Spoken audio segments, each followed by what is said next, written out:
देख लो मैं क्या कमाल कर गया, जिंदा भी हूँ और इंतकाल कर गया। जब थोड़ा सा मुस्कुराने लगते हैं, हाथ से फिर से सर उठाने लगते हैं।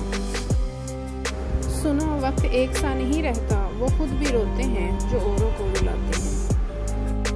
जिंदगी एक बार मिलती है, सरासर गलत तस्वुर है। जिंदगी तो हर रोज मिलती है, दरअसल मौत सिर्फ एक बार मिलती है।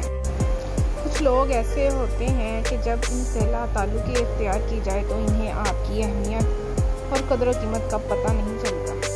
लफ्ज़ों के दांत नहीं होते मगर ये काट लेते हैं। शौहर वो हस्ती है जिसको इस्लाम का कुछ पता हो ना हो।